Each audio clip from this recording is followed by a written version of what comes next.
Hey, I'm Elizabeth Losey of elizabethlosey.com, and I'm making this recording at 3 in the morning on the night right before the Aquarius full moon. And the Aquarius full moon is one of the most powerful full moons of the year based on all of its aspects, and also based on the fact that it is kicking off a really powerful eclipse season. So by the time you're watching this, if it's after 10:36 Eastern on the 29th, the full moon has already kind of clocked past its apex and is starting to wane a little bit. I put my moon water out to charge because I'm, of course, an Aquarius baby. So an Aquarius full moon is a special thing for me. And I also want to say a little bit about what's been happening. Alas, I've been so busy that I feel like I haven't really had time to do my newsletters justice. Um, 10 days ago for Balbo's Basket, uh I made a sort of a long recording about like here are the things to pay attention to, etc. for my friends. And my friend Valerie decided that it would be easier to understand if it rhymed, which I think is an amazing thing to do, right? So she ran it through AI, um, and it generated an image as well, and that's included here in this newsletter. The reason this isn't old news is because this full moon is absolutely activating everything involved in Barbo's Basket. And it is also activating, it has this very activating square to Chiron, and Chiron is the wounded healer. So um, you might you might be noticing that some of your wounds are coming up to be really felt. And I want to encourage you to feel all those feelings. That's where the liberation is. When you really feel it, you really allow those emotions to move through your body and just, it's best to do this, of course, without an agenda, but the more you feel your feelings, the more freedom you'll have from them. So I'm not going to say feel your feelings so that they won't be quite so crunchy. Um, but that is actually the truth. So what are some other things I wanted to say to you? So Balbo's Basket, life-changing astrology that is perhaps going to signify the rebirth of some really, really good news on planet Earth, which I think is amazing. Um, More hope is always welcome in my world. And so it's being reactivated just right now by this gorgeous full moon. Uh, and the moon itself is sitting right with Pluto, Lord of the Underworld, and all things transformational. And the sun, of course, across in Leo, is sitting right next to Jupiter. And they are sextiling um, Uranus and Neptune, and they are squaring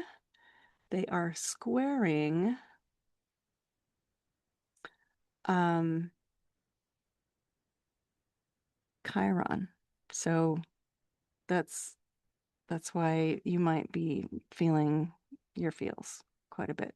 Some old wound might be coming up for ultimate healing or another layer of healing. There are two things I wanted to talk about that I have been talking about, but maybe keeping on the down low. One is this trip to France that I'm doing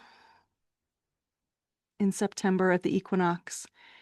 I'm calling it legendary and iconic, and I used to call it a retreat. A lot of my videos that I did in France called it a retreat, but a French friend of mine actually helped me to realize that the word retreat was kind of putting me to sleep. So she suggested activation. I'm like, I have a lot of activations in my sort of panoply of offerings. And I sat with it and came up with leadership pilgrimage, which is a really good way of capturing the energy of it.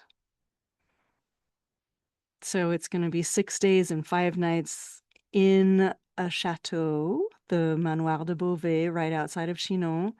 It's just across the road. It's out in the countryside. It's just across the road from the Veude River and 1.5 kilometers from a dolmen, this druidic Neolithic site, which is so amazingly powerful. It just, woo, it really emanates awe, I have to say. And of course, the Chateau of Chinon is where Joan of Arc and Eleanor of Aquitaine were very active. Eleanor lived there for decades, and one of Joan's big miracles was coming to pick up the Dauphin, the future uh, French king, the future Charles VII, and his father had died 7 years before, but because it was the 100 Years' War, he could not get to the Reims Cathedral to get anointed and crowned. So he wasn't actually the king. In some of my videos, I say he's the king, but actually he wasn't the king yet. And that was causing a lot of instability in France. And of course, my husband wanted me to say that Joan of Arc is kind of a far right figure, cult figure for the far right in France, of course, because it was, sort of nationalistic what she was doing. She was making sure that France remained France. And you can still really admire her gumption and her courage and her leadership skills and her conviction when you think, here is someone who got a message from God at age 16 and traveled by herself halfway across the country on foot and perhaps sometimes on a horse to go convince the future king to try to get himself crowned by going with her, a cross-dressing teenager, a girl. But a girl who was really very convinced of the divine nature of her mission.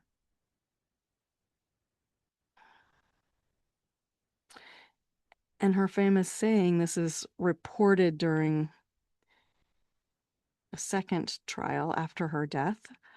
And she was, of course, burned at the stake by the British. And the French, who could have, but decided not to save her, just, I think, felt like, oh, okay, that's great, because she probably would have caused a ruckus if she'd stuck around.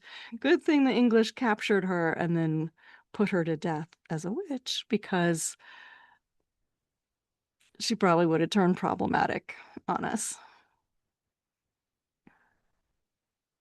But in that trial, one of the I think it was an innkeeper where she stayed for a while on her way to the Dauphin of France. The Dauphin is like the equivalent of the Prince of Wales, right? The not yet king, but the heir apparent. Um, and this innkeeper said that she was not afraid because she was born to do this. And that's really something, right? There is so much room for courage these days, so much room for leadership, so much room for moral courage, so much room for speaking your truth. And so that's really what we're about. That's part of this whole Barbeau's basket that is being reactivated by today's full moon in Aquarius. So I'm going to post a link to my retreat page down below alongside this quite long poem or thing in verse that tells the story of Balbo's basket. And also I want to say, and this is really, I'm going to send another email soon about it, but I had originally planned to offer one of my sort of 2 or 3 annual Marry Your Magic journeys to unfold in July, specifically to be supported by a Balbo's basket, because I tend to do this while Mercury is retrograde, and Mercury just finished its retrograde movement. It's still in its retrograde shadow. But then it became really clear that actually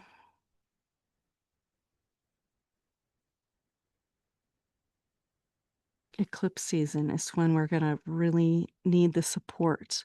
We are already in the crucible, already, as of today. We're in the crucible of these really intense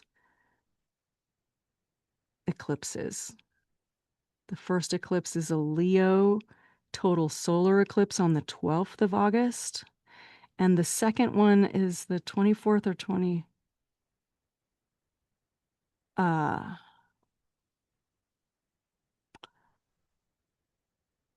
have to look it up. It's 2 weeks later, obviously. And it's right as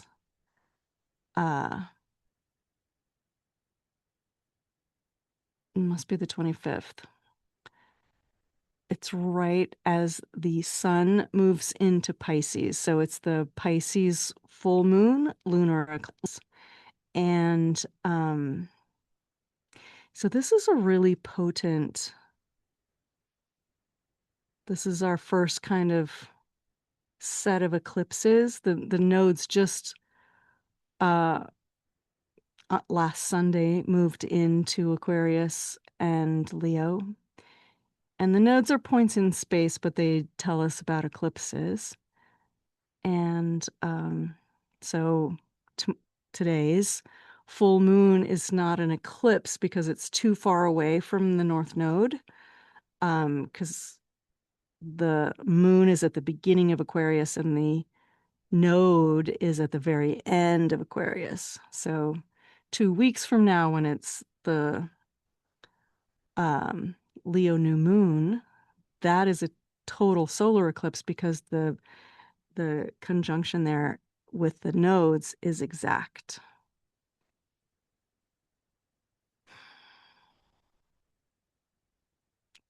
So I'm doing an eclipse edition of Marry Your Magic.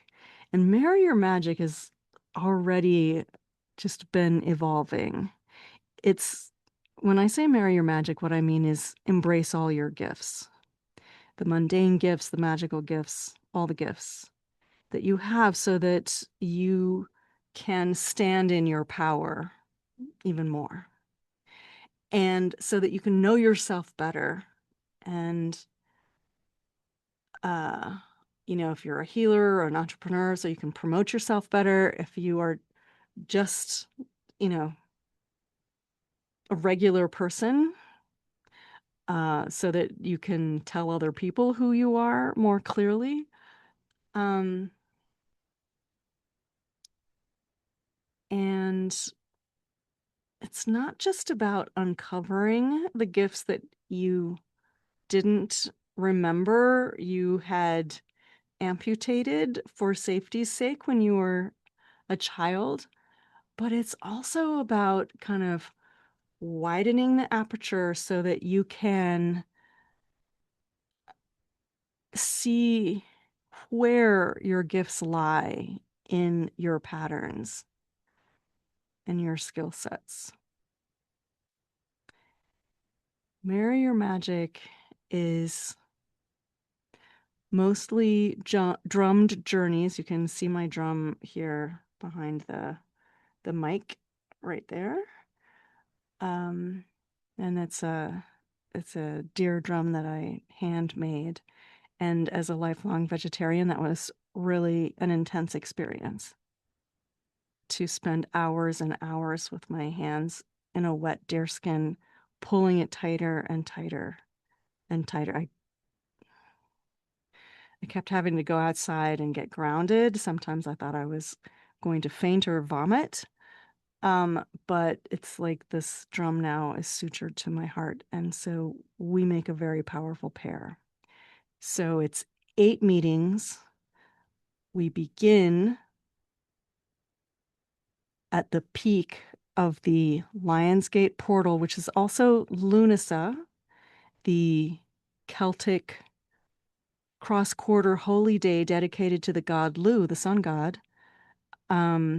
That a lot of people will celebrate on the 1st of August, but actually it doesn't peak until the 7th or the 8th of August because it's the midpoint between the solstice and the equinox. And so, if the solstice and the equinox are uh, the 23rd and 24th, then the midpoint can't possibly be the 1st, right? It has to be a little further along in the month than that.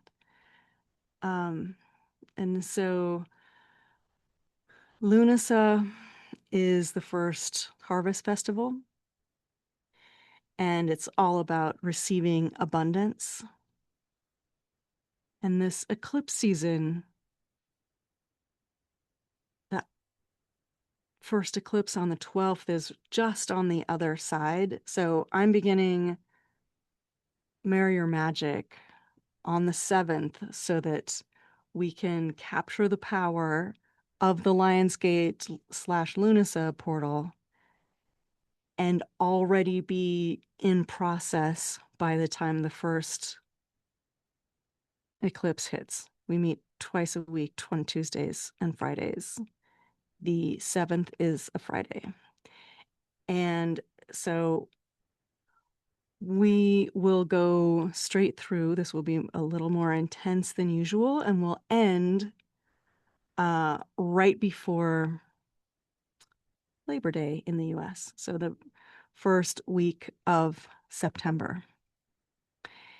And if you've been following me for a while, you know that eclipses are a big deal.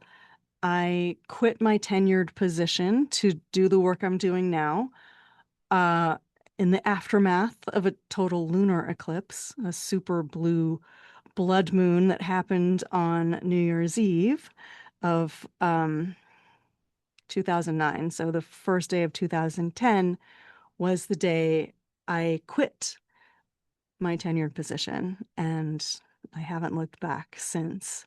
So at the time, I wasn't plugged into the whole eclipse situation.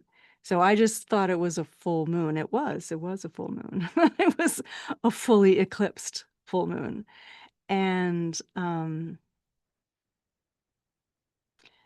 because of my attunement to eclipses, I like to offer journeys of support and transformation during these moments of transformation, that are primarily drummed journeys and also include ritual and Akashic Records work. And so that's what Marry Your Magic is. And I think I'm going to give away to the first three people coming into the, not repeaters, because you get a special deal, even though this is an eclipse edition and no one has done an eclipse edition of Marry Your Magic because it has never been offered in the past. But someone doing the full enchilada um, will get a um, all the recordings from my really transformational magic and manifestation through eclipse season, which started on 12/12/19, and uh, and at the end of that eclipse season, COVID was starting to move across the world. So it was a really transformational scenario.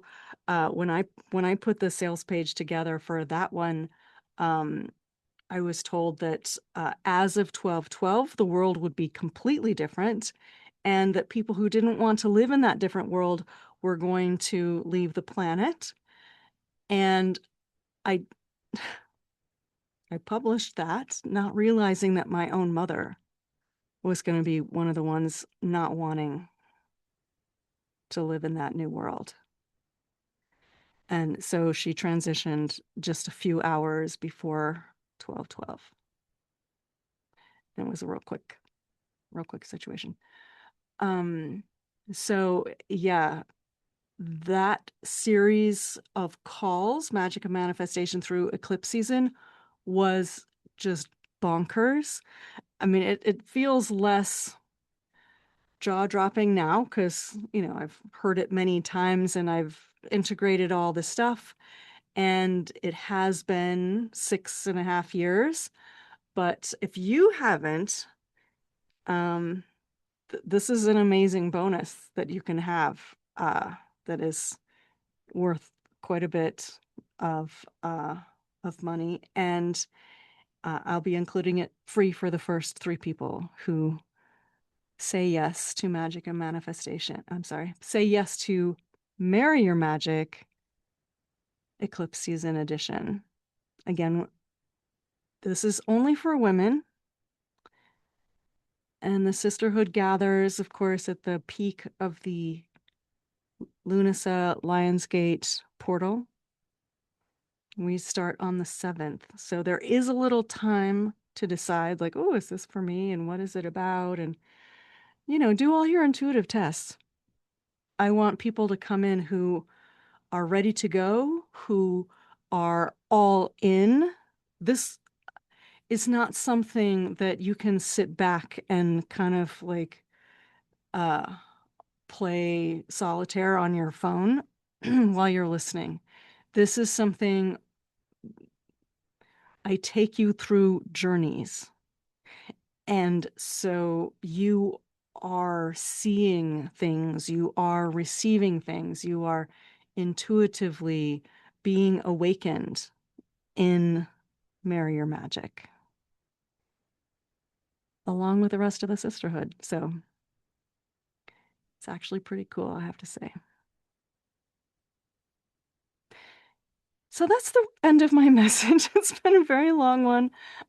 Yes, I have finally my page for the pilgrimage, the leadership pilgrimage that is happening in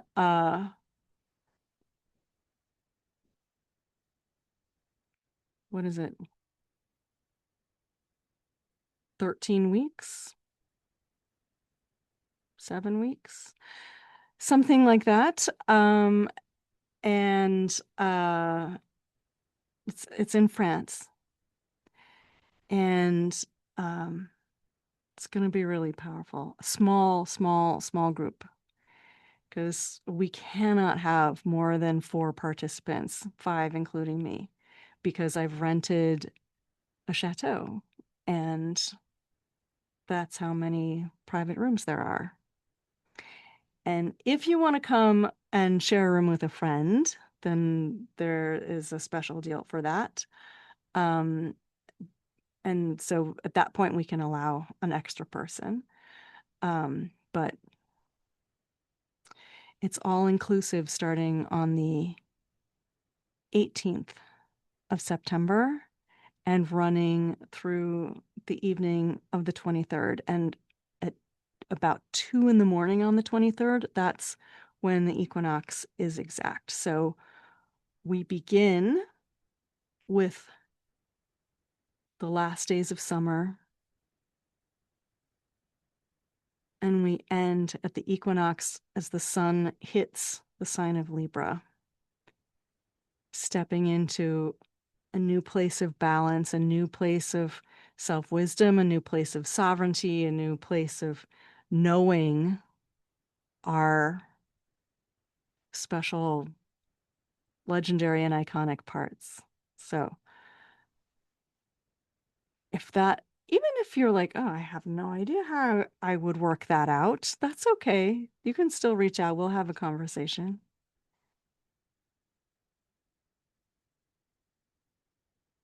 This is a really magical portal of time that we're in. So even if you don't quite know how you would pay for it today, could be that next week you will.